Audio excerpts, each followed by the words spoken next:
ಪ್ರತಿಯೊಬ್ಬ ಮನುಷ್ಯನು ಜನ್ಮತಃ ದೇವ, ಋಷಿ ಮತ್ತು ಪಿತ್ರ ಎಂಬ 3 ಮೂಲಭೂತ ಋಣಗಳನ್ನ ಹೊತ್ತು ಬಂದಿರುತ್ತಾನೆ. ದೇವತೆಗಳು, ಋಷಿಗಳು ಮತ್ತು ಪಿತೃರಿಂದ ಪಡೆದಿರುವ ಅನುಗ್ರಹ ಮತ್ತು ಕೊಡುಗೆಗಳಿಗೆ ಕೃತಜ್ಞತೆ ಸಲ್ಲಿಸುವ ಮೂಲಕ ಈ ಋಣಗಳನ್ನ ತೀರಿಸುವ ಪ್ರಯತ್ನ ಮಾಡಬೇಕು ಎಂದು ಸೋಂದಾ ಸ್ವರ್ಣವಲ್ಲಿ ಮಠದ ಜಗದ್ಗುರು ಶಂಕರಾಚಾರ್ಯ ಶ್ರೀ ಗಂಗಾಧರೇಂದ್ರ ಸರಸ್ವತಿ ಮಹಾಸ್ವಾಮಿಗಳು ಹೇಳಿದರು. ಚಾತುರ್ಮಾಸ್ಯ ವ್ರತಾಚರಣೆಯ ಸಂದರ್ಭದಲ್ಲಿ ಶಿಷ್ಯ ಭಕ್ತರಿಗೆ ಆಶೀರ್ವಚನ ನೀಡಿದ ಅವರು ಶ್ರುತಿ ಹಾಗೂ ವೇದ ವಾಕ್ಯಗಳ ಆಧಾರದ ಮೇಲೆ ಮನುಷ್ಯನ ಜೀವನದಲ್ಲಿರುವ ತ್ರಿವರ್ಣಗಳ ಮಹತ್ವವನ್ನು ವಿವರಿಸಿದ್ರು.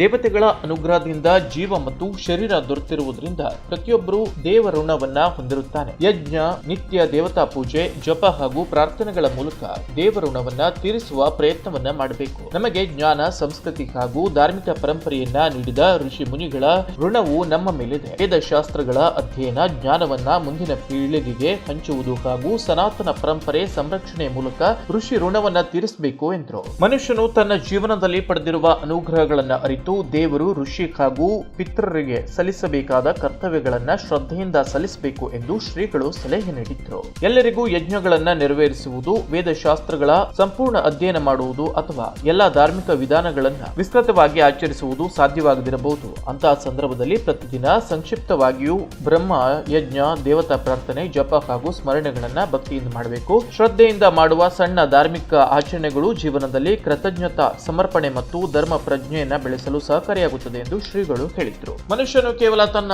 ಸುಖ ಸೌಲಭ್ಯಗಳ ಬಗ್ಗೆ ಯೋಚಿಸದೆ ತನ್ನ ಜೀವನಕ್ಕೆ ಕಾರಣವಾದ ದೇವತೆಗಳು, ಋಷಿ ಪರಂಪರೆ, ತಂದೆ ತಾಯಿ ಹಾಗೂ ಪೂರ್ವಜರ ಕೊಡುಗೆಯನ್ನ ಸದಾ ಸ್ಮರಿಸಬೇಕು.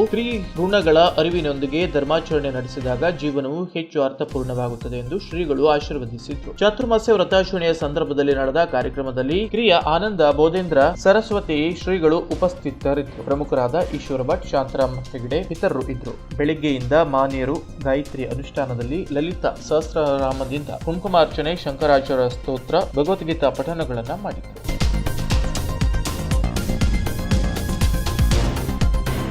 ಪ್ರಿಯ ವೀಕ್ಷಕರೇ, ಈ ವಿಡಿಯೋನ ನೋಡೋದಕ್ಕೂ ಮೊದಲು ನಮ್ಮ ಚಾನೆಲ್ ಅನ್ನ ಇನ್ನು ಸಬ್ಸ್ಕ್ರೈಬ್ ಮಾಡ್ಕೊಂಡಿಲ್ಲ ಆದ್ರೆ ತಕ್ಷಣವೇ ಸಬ್ಸ್ಕ್ರೈಬ್ ಮಾಡ್ಕೊಳ್ಳಿ. ಹಾಗೆ ವಿಡಿಯೋ ಇಷ್ಟ ಆಗಿದ್ರೆ ಶೇರ್ ಮಾಡಿ.